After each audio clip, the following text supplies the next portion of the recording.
There's hope that could be a line in the sand as Newcastle United beat Leicester City 4-0 at St James's Park on Saturday. Big difference in performance, particularly against a team that wasn't going to dominate possession. In this video, I'll explain what went well and what Eddie Howe should keep going forward. Let's get into it.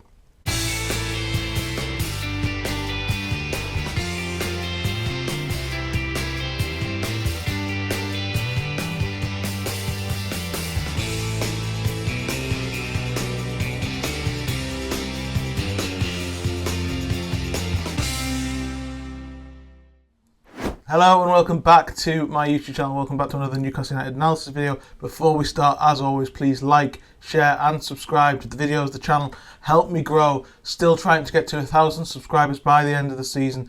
The new year plans are racking up. There's going to be a podcast coming, more non-Newcastle United videos. I'm sorry that the exploring football thing hasn't really taken off. I've had some personal issues over the last few weeks, so apologies for that. But there will be more videos coming on different things, more Newcastle United videos as well, so please do subscribe to the channel and help me grow it. But we'll get straight into today's video, and it's a happy one from a Newcastle perspective because they were absolutely phenomenal on Saturday. Yes, they played against the Leicester side that were not particularly good in defence, and they had some injuries in midfield, so their pressure wasn't great and they were easy to play against from that perspective, but Newcastle had to do the job. We've spoken so many times in these videos about Newcastle not being able to break down low blocks, not playing with enough intensity, not playing with enough verve, creativity. You just see a couple of those set pieces. We've spoken about set pieces before, and the fact that one of the goals or a couple of the goals came from being creative, particularly Jacob Murphy's first goal. Jacob Murphy obviously scored twice, Alexander Isak scored, and Bruno Guimaraes as well.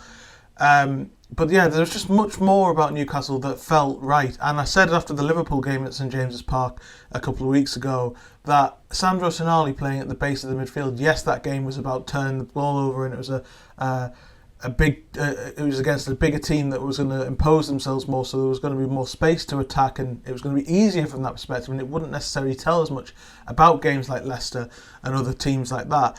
But I thought in that game that it would transfer well to playing against a low block and a team that would just try and catch on the break, and setting the tone would be easier for Tonali than it has been for Bruno in those positions, and generally for the whole midfield, and it would work better with Bruno higher up on the pitch.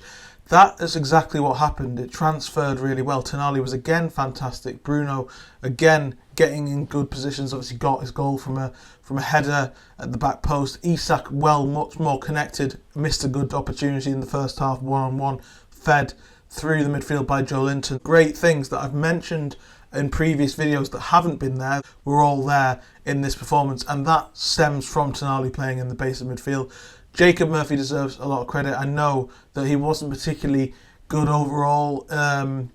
He missed a couple of opportunities, but at the same time, his reaction to this first goal kind of speaks volumes about where his head's at, where the team's head's at. I think they're a bit frustrated by the amount of criticism that they're getting, and in one sense I can understand that, particularly after that moment and in that game that they played so well in. But at the same time, their performances haven't been up to scratch in certain other games. There's still a lot to learn. There's Brentford at home in the Cup this week. That's the crucial game of these three. I said that on the True Faith podcast, that we're talking about Eddie Howe's future.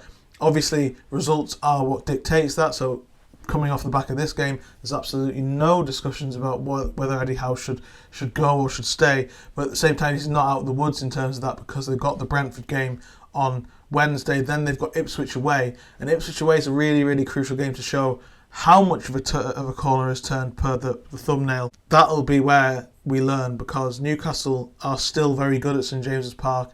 Generally, they are able to go through the gears much more at St James's Park than they are elsewhere. And actually, the Ipswich game is pretty much a year on from the Luton game. It's sort of what you would call the equivalent team, if you like, the newcomers who were expected to struggle and are sort of relying on adrenaline or McKenna's tactical nous to sort of get them through games, and they're doing well. Obviously, they won against Wolves, but the fact that that is an away game against a team that's got some good quality, they'll battle, they'll make it difficult for Newcastle. That's where you'll sort of understand whether Newcastle really turned a corner, because they have got issues away from home.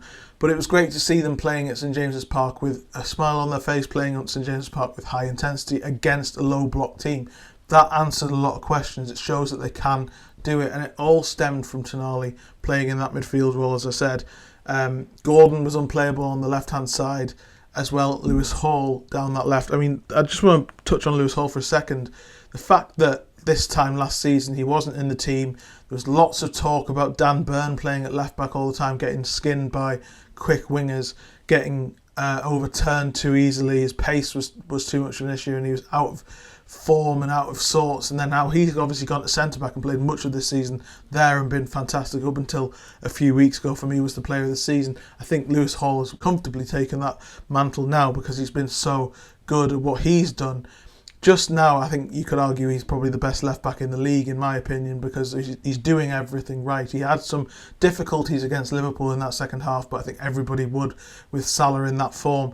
But generally, he's been absolutely brilliant defensively, and he's been brilliant, of course, going forward, linking with Anthony Gordon on that left-hand side. And I still think Gordon on the right is an option because of what I said after the Arsenal game.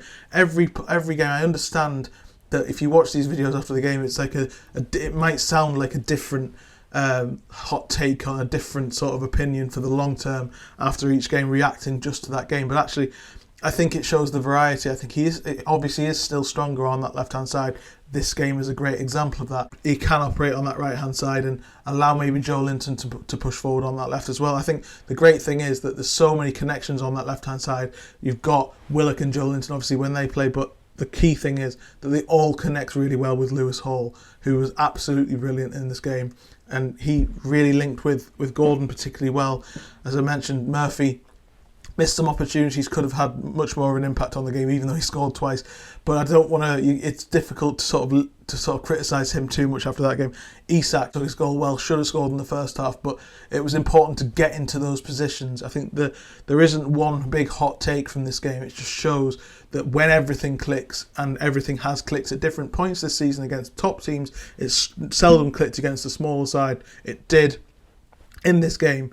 And yes, Newcastle were absolutely phenomenal. Difficult week coming into the game, obviously Callum Wilson's injury, and I just want to say quickly that I understand the frustration, and this is something that everybody else has said, but it annoys me that people get personal about him and call him names and say that he's not doing enough to get himself fit and he should just be discarded because of whatever's going on with him. But his body is letting him down. He is a human being that is going through this. It isn't his fault. He is just... It might well be the end of his Newcastle career because he's not likely to get a new contract at the end of the season, and we don't know if it will break down again between February when he returns and the end of the season. But I think it's unfair to really criticise him. Will Asula came off the bench on Saturday, which is a great thing. He did some good link-up play. I think he can step up in Wilson's absence. I think he showed that in the Chelsea Cup game as well, that he's got enough quality to do that. And Nick Pope obviously being out injured, there was a lot of fear about Martin Dubravka. That test will come later, I'm absolutely sure of that. But difficulty going into January as well. Lots of talk about selling to buy. I'll do a big video on January in the next week or two, just before the window opens. Obviously, I'll take a bit of a break in terms of the regular videos over Christmas. There will be still some videos, match reaction, but there won't be as many regulars. As I mentioned, the channel will ramp up in the new year with a podcast and various other things. I'm going to take it in a slightly different direction. It was a really good performance from Newcastle, a fantastic overall display, and it just goes to show, as I say, that all of the questions over Eddie Howe's future and whether he should go, there's been nothing of that. I still think lots of people are bubbling away.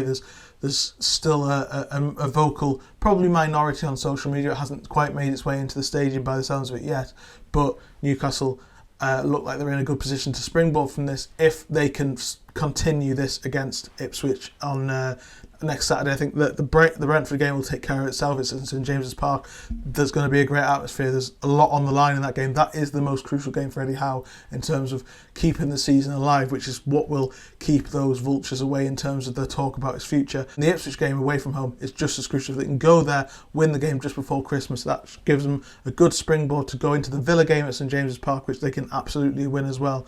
And then the fixtures get a little bit difficult with Manchester United and Tottenham either side of New Year. But if they go into those games with good confidence, then anything can happen. Crucially, Newcastle need to show what they can do away from home, and that starts against Ipswich on Saturday next week. Thanks very much for joining me on this video. Like, share and subscribe, as I say. Apologies for a bit of the lack of videos over the last week. It's been a bit of a difficult week for me. But I'll be back later in the week to talk about the Brentford game, and then obviously looking forward to Ipswich. I'll see you next time. Cheers.